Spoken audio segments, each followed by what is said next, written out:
السلام علیکم ګرانو مینوالو، امید لرم چې تاسو ټول باروغ جوړ وئ. دوستانو، تازه خبر مخې ته راغلی دی د مریم معصومې قاتل یعنی د هغې پلار ته پانسي میلاو شوه د چارسدي پر چوک. دوستانو، هغه خپله لور قتل کړې وه او بیا ورنه خلکو مطالبه کړې وه چې دته دې پانسي ورکړلی شي.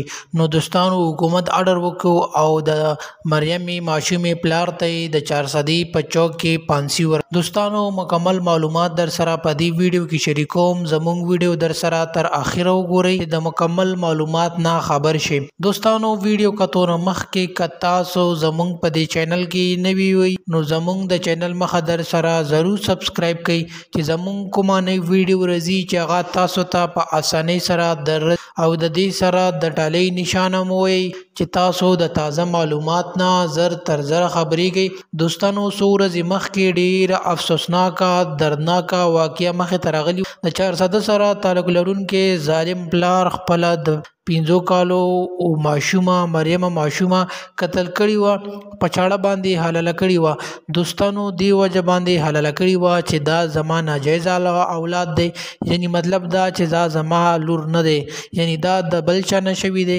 او د دې په وجه باندې مریم معصومه خپل پلار په چاړه باندې حلاله کړه. دوستانو، د هغې نه بعد د چارسدي خلک او د پېښور مختلف سیمې سره تعلق لرونکي خلک روډ ته راووتل او د حکومت نه یې دا مطالبه چې آیا د مریم معصومې چې کوم قاتل دی چې د هغې دا قاتل پلار دی هغه ته دې سخته نه سخته سزا ورکړلی شي، بلکې هغه ته دې پانسي ورکړلی شي په دې چوک کې چې هغه نه یو عبرت خلکو ته میلاو شي چې بیا دپاره د ماشومانو سره داسې ظلم او زیاتی نه کیږي.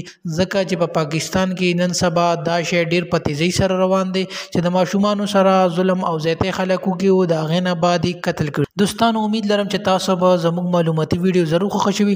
نورو معلوماتي ویډیوګانو لپاره د چینل مخه در سره ضرور سبسکرایب کړئ. ډیره مننه، شکریه. د الله په امان.